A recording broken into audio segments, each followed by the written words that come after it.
ഒന്നാമത്തെ കാര്യം മക്കളെക്കുറിച്ചുള്ള ശരിയായ ആഗ്രഹമാണ്.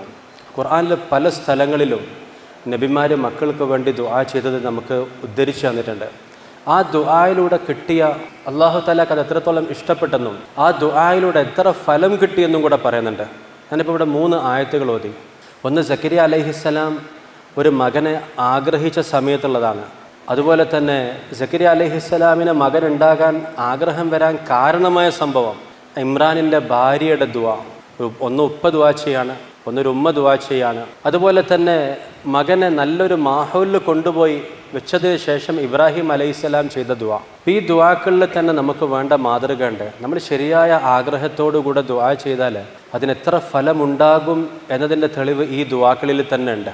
ഒന്നാമത്തേത് ഇമ്രാൻ്റെ ഭാര്യ പറഞ്ഞു എന്നാണ്. ഇത് ഖാലത്ത് ഇമ്രഅത്തു ഇമ്രാൻ, ഇമ്രാനിൻ്റെ ഭാര്യ പറഞ്ഞു, റബ്ബി ഇന്നി നദർതു ലക മാഫി ബത്നി മുഹററൻ, റബ്ബെ ഞാൻ എൻ്റെ ഉദരത്തിലുള്ള കുട്ടിയെ നിനക്ക് പൂർണ്ണമായി നേർച്ചയാക്കിയിരിക്കുന്നു. പ്രസവിക്കുന്നതിൻ്റെ മുമ്പ് തന്നെ ഉമ്മാൻ്റെ ദുആ, ആ സൂറത്തിൻ്റെ പേര് നമുക്ക് അറിയുന്ന പേര് ആലു ഇമ്രാൻ എന്നാണ്, ഇമ്രാൻ കുടുംബം എന്നാണ്.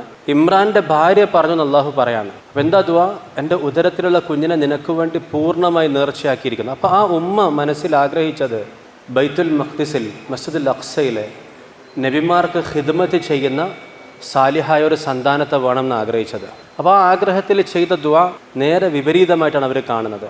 പ്രസവിച്ചപ്പം അത് പെൺകുട്ടിയാണ്, ദുആ ചെയ്തതിൻ്റെ നേരെ വിപരീതമായിട്ടാണ് കാണുന്നത്. കാരണം പെൺകുട്ടി അള്ളാഹുവിൻ്റെ നിഅമത്താണ്, പക്ഷേ നബിമാരുടെ ഖാദിമാകാൻ കഴിയില്ലല്ലോ. അപ്പോൾ അള്ളാഹു തആല പറയാണ്, അവർ പ്രസവിച്ചപ്പോൾ അവരിങ്ങനെ ചിന്തിച്ചു, ഇതൊരു പെൺകുഞ്ഞാണല്ലോ, അപ്പം ആഗ്രഹിച്ചത് നബിമാരുടെ ഖാദിമാകാനാണ്.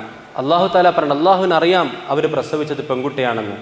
അള്ളാഹു ആ കുട്ടിയെ സ്വീകരിച്ചിരിക്കുന്നു, നന്നായിട്ട് സ്വീകരിച്ച്. ഫതഖബ്ബലഹ റബ്ബുഹ ബിഖബൂലിൻ ഹസനിൻ, അള്ളാഹു ഏറ്റവും നല്ല രീതിയിൽ അതിനെ സ്വീകരിച്ചിരിക്കുന്നു. മാത്രമല്ല അള്ളാഹു അതിനെ നല്ല രൂപത്തിൽ വളർത്തുകയും ചെയ്തു. ആരാണ് ഈ കുട്ടി?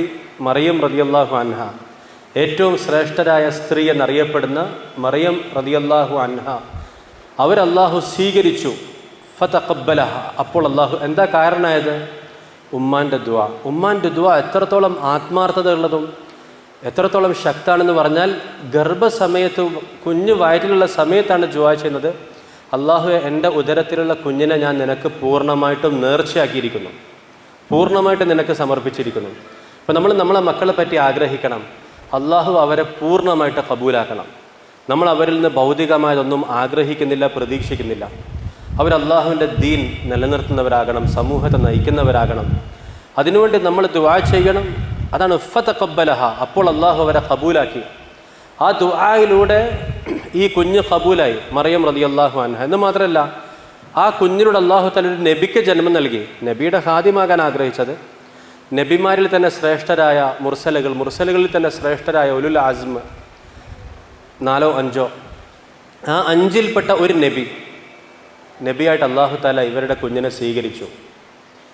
എന്ന് മാത്രമല്ല, മറിയം റളിയല്ലാഹു അൻഹയുടെ ഇബാദത്തും ഈമാനികമായ അവസ്ഥയും കണ്ടപ്പം ഒന്നവർ ശേഷം ഒരു നബിക്ക് ജന്മം നൽകി. ഇവരുടെ ഇബാദത്തിൻ്റെ അവസ്ഥ കണ്ടിട്ട് അള്ളാഹു തആല അവർക്ക് നൽകിയ സഹായങ്ങൾ കണ്ടിട്ട് സക്കരിയ അലൈഹിസ്സലാം സന്താനത്തിന് വേണ്ടി ദുആ ചെയ്തു. അള്ളാഹു തആല അവരെയും നബിയാക്കി. ഹുനാലിക ദഅ സക്കരിയ റബ്ബ, അത് കണ്ടപ്പോൾ സക്കരിയ അലൈഹിസ്സലാം ദുആ ചെയ്തു. അപ്പോൾ അതുവരെ എന്ത് ദുആ ചെയ്യാതിരുന്നത്? അത് എത്ര ഈമാനുള്ളവരാണെങ്കിലും ചില കാര്യങ്ങൾ കാണുമ്പം ഈമാനികമായ ഉണർവുണ്ടാകും, ഈമാനികമായ താല്പര്യം കൂടുതലുണ്ടാകും. നമ്മൾ ഒരു നല്ലൊരു ആലിമിനെ കാണുമ്പം നമ്മളെ മകന് ഇതുപോലെ ആകാൻ ഒരു സ്പെഷ്യൽ ദുആ ചെയ്യും. ഒരു നല്ല സ്ഥാപനം കാണുമ്പം അള്ളാഹു ഇതുപോലത്തെ നമ്മുടെ നാട്ടിൽ വേണം, നമുക്കിതുപോലെ ഒന്ന് ഉണ്ടാക്കാൻ പറ്റണം, നമ്മൾ പെട്ടെന്ന് ആഗ്രഹിക്കുകയും ആ സമയത്ത് ദുആ ചെയ്യുകയും ചെയ്യും. അള്ളാഹു തആല ഇമ്രാൻ്റെ ഭാര്യൻ്റെ ദുആ ഇങ്ങനെ ഓരോന്നിന് കാരണമായി പോകുന്നത് അള്ളാഹു തആല വിവരിക്കുകയാണ്. ഒന്ന്, സാലിഹായ സന്താനം ഉണ്ടായി, ആ സന്താനത്തെ അള്ളാഹു സ്വീകരിച്ചു. അവർ പിൽക്കാലത്ത് ഒരു നബിക്ക് ജന്മം നൽകി.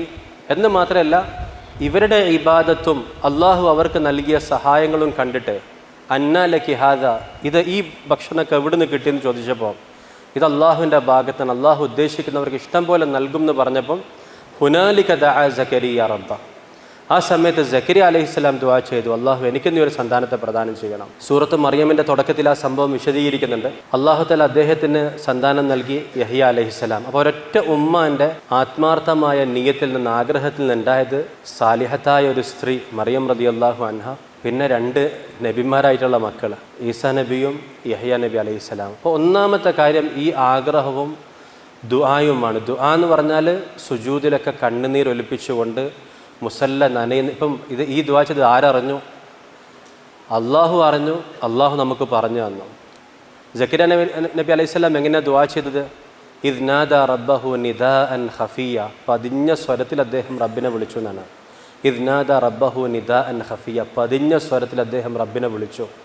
എൻ്റെ എല്ലുകളെല്ലാം ബലഹീനമായി, എൻ്റെ മുടിയെല്ലാം നിറച്ച് പ്രകാശിക്കാൻ തുടങ്ങി. എൻ്റെ കാലശേഷം എൻ്റെ ജനത എന്ത് പ്രവർത്തിക്കും എന്നതിനെക്കുറിച്ച് എനിക്ക് പേടിയുണ്ട്. അതുകൊണ്ട് യാക്കൂബിൻ്റെ സന്താനങ്ങളെ പിൻപറ്റുന്ന, അതായത് ബനി ഇസ്രായേലിലെ നബിമാരെ പിൻപറ്റുന്ന, എനിക്ക് അനന്തരവനായി, എനിക്ക് പിൻഗാമിയായിട്ട് വരുന്ന ഒരു സന്താനത്തെ റബ്ബെ നീ എനിക്ക് പ്രദാനം ചെയ്യണം. വജഅൽഹു റബ്ബി റളിയ്യ, അള്ളാഹു നീ അവനിൽ തൃപ്തനാകണം. ആ സന്താനം നിൻ്റെ തൃപ്തി നേടുക. വജഅൽഹു റബ്ബി റളിയ്യ എന്ന് പറഞ്ഞാൽ വളരെ എന്താ പറയുക, ചുരുങ്ങിയ വാക്കിൽ റബ്ബെ എന്ന് വിളിച്ചുകൊണ്ടുള്ള ദുആണ്. അള്ളാഹു നീ എൻ്റെ മകനെ നിനക്ക് തൃപ്തിപ്പെട്ടവനാക്കണം. അപ്പോൾ നമ്മൾ നമ്മളെ മക്കൾക്ക് വേണ്ടി പേരെടുത്ത് പറഞ്ഞുകൊണ്ട് ഈ നബിമാരൊക്കെ ദുആ ചെയ്തതുപോലെ ദുആ ചെയ്യണം. വജഅൽഹു റബ്ബി റളിയ്യ, അള്ളാഹു നിനക്ക് തൃപ്തിയുള്ള സന്താനങ്ങളാക്കണം. പിന്നെ നമ്മൾ എന്താ ചെയ്യേണ്ടത്? ഏറ്റവും നല്ല സ്ഥലങ്ങളിൽ അവരെ കൊണ്ടുപോയി പഠിപ്പിക്കാനാക്കണം. അപ്പോൾ അതിൽ സാധാരണ നല്ല സ്ഥലമെന്ന് പറയുമ്പോൾ നമുക്ക് സ്കൂൾ, മദ്രസ വിദ്യാഭ്യാസം, ദീനി വിദ്യാഭ്യാസം, കാലിക വിദ്യാഭ്യാസം. അപ്പോൾ അതിൽ നമുക്ക് നമ്മുടെ ലക്ഷ്യം നല്ല അന്തരീക്ഷത്തിൽ നേടുക എന്നുള്ളതാണ് പ്രധാനം. അപ്പം അതിൽ മറ്റു പല കാര്യങ്ങളിലും വിട്ടുവീഴ്ചയുണ്ട്. ഇപ്പം നബി സല്ലല്ലാഹു അലൈഹി വസല്ലമ ബദറിൽ തടവ് പുള്ളികളായി പിടിച്ച മുശ്രിക്കുകളിൽ നിന്നാണ് മദീനയിലെ കുട്ടികൾക്ക് അക്ഷരം പഠിപ്പിക്കാൻ പറഞ്ഞു കൊടുത്തിട്ടുള്ളത്. പക്ക സഹാബികളായിരിക്കണം, ഉയർന്ന ഈമാനുള്ളവരായിരിക്കണം, അവർ ഇത്ര ജിഹാദിൽ പോയവരായിരിക്കണം എന്നൊന്നും പറഞ്ഞിട്ടില്ല. മക്കയിലെ മുശ്രിക്കുകളുണ്ട്, അവർ തടവിലാക്കപ്പെട്ടവരാണ്. അവരിൽ പലർക്കും എഴുത്തും വായന അറിയാം. അപ്പോൾ ലോകത്ത് ചിലപ്പം ആദ്യമായിട്ടായിരിക്കും, അല്ലെങ്കിൽ ലോകത്ത് ഏക സംഭവമായിരിക്കും യുദ്ധത്തിൽ പിടിച്ച തടവുകാരോട് നമ്മളെ നാട്ടിലെ കുട്ടികൾക്ക് അക്ഷരം പഠിപ്പിച്ചു കൊടുത്താൽ വെറുതെ വിടാം എന്ന് പറഞ്ഞ, എന്തായാലും ആദ്യത്തെ സംഭവം എന്താണ്, ശേഷം അത് നടന്നതിന് സംശയമാണ്. നമുക്ക് ആരാണോ പഠിപ്പിക്കാൻ പറ്റിയ ആളുകൾ അവരെ പഠിപ്പിക്കാൻ വേണ്ടി ഏൽപ്പിക്കാം. നബി സല്ലല്ലാഹു അലൈഹി വസല്ലം മദീനയിലുള്ള കുട്ടികളെ പഠിപ്പിക്കാൻ മക്കയിലുള്ള മുശ്രിക്കുകളായ തടവുകാരെ ഏൽപ്പിച്ചിട്ടുണ്ടെങ്കിൽ ഇന്ന് ആളുകളെ ഈമാനുള്ളവരെ പഠിപ്പിച്ചുവിടുന്നില്ല.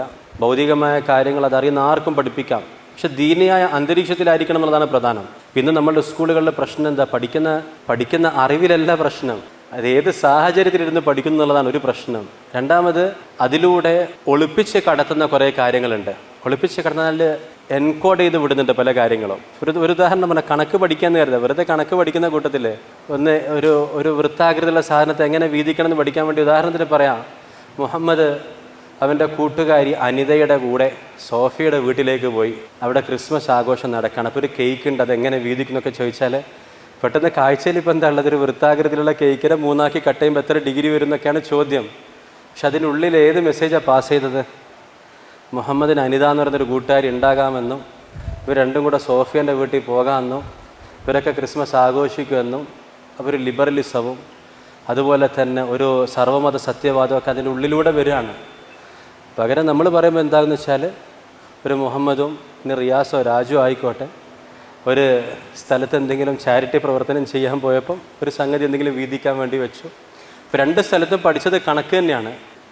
ഒന്നിൽ ആ കണക്കിന് ഒരു ചോദ്യവും ഇക്വേഷനും ഫോർമുലയൊക്കെ കൊടുത്തപ്പോൾ അതിൽ ഒരു തീമായിട്ട് എൻകോഡ് ചെയ്തൊരാശയം ഇങ്ങനെയുള്ള സൗഹൃദങ്ങളൊക്കെ ആകാമെന്നും ഇങ്ങനെയുള്ള ആഘോഷങ്ങളൊക്കെ ആകാമെന്നും, മറുഭാഗത്ത് ഈ കണക്ക് പഠിപ്പിക്കുന്ന കൂട്ടത്തിൽ നമ്മൾ സാലിഹ്യങ്ങളായി വളരണമെന്നും നമ്മൾ സദഖ ചെയ്യണമെന്നും. അപ്പോൾ ഈ 2 രീതിയിലും ഈ സംഭവമൊക്കെ പഠിപ്പിക്കാൻ പറ്റും. അപ്പോൾ പഠിക്കുന്നത് കണക്കാണ്, സയൻസാണ്, സോഷ്യലാണ്. ഒന്നത് പഠിക്കുന്ന സാഹചര്യം, ഏത് മാഹൗലിരുന്നുകൊണ്ട് പഠിക്കുന്നു എന്നുള്ളതാണ്. രണ്ടാമത്തേത്, ഈ വിദ്യാഭ്യാസ സമ്പ്രദായം നടപ്പിലാക്കുന്ന ഏജൻസികൾ അവരുടെ ആശയങ്ങളെ ഇതിൻ്റെ കൂട്ടത്തിൽ എൻകോഡ് ചെയ്ത് അങ്ങ് വിട്ടേക്കും. അപ്പോൾ അങ്ങനെയാണ് കുട്ടികൾ 8ൽ 9ലേക്ക് എത്തുമ്പോൾ അറിയാതെ ചോദിക്കുന്നത്. അത് ശാസ്ത്രവിരുദ്ധമാണ്, ഭൗതികമായ അറിവുകൾക്ക് എതിരാണ്. എന്നാലും അവിടെ ഉണ്ടാക്കിയിരിക്കുന്ന ചുറ്റുപാട് പ്രകാരം അവർ ചോദിക്കുകയാണ്. ഇന്ന് കാണുന്ന എന്തെങ്കിലും വൃത്തികേടുകൾ വെച്ചുകൊണ്ട് ആരെങ്കിലും സ്വവർഗ ദമ്പതികളുണ്ടെന്ന് കരുതാൻ വിശദീകരിക്കുന്നില്ല. അപ്പം കുട്ടികൾ അറിയാതെ ചോദിക്കുകയാണ്, അത് ഹോർമോൺ പ്രശ്നമല്ലേ? അത് ശാസ്ത്രീയമായിട്ട് അവർ പഠിച്ചിട്ടുമില്ല, അവരതിനെപ്പറ്റി ഒന്നും വായിച്ചു. അത് മാത്രമല്ല, അതിനെതിരാകുന്ന പഠനങ്ങളുണ്ട് താനും. പക്ഷെ അവിടെയുള്ള അന്തരീക്ഷം കാരണം അവർ ധരിച്ചു വെച്ചിരിക്കുന്നത് ഇത് ഇവരുടെ തെറ്റല്ല, ഇത് ജനിതകപരമായ എന്തോ പ്രശ്നമാണ് എന്ന് മനസ്സിലാക്കിക്കൊണ്ട് മുസ്ലിം പെൺകുട്ടികളെ ചോദിക്കുകയാണ് ഇതിലെന്താണ് പ്രശ്നം എന്ന് ചോദിക്കുന്ന സാഹചര്യം ഉണ്ടാകുന്നത് ഈ പറയുന്ന ചുറ്റുപാടും അതുപോലെ തന്നെ പല ആശയങ്ങളും എൻകോഡ് ചെയ്ത് വരുന്നുകൊണ്ടാണ്.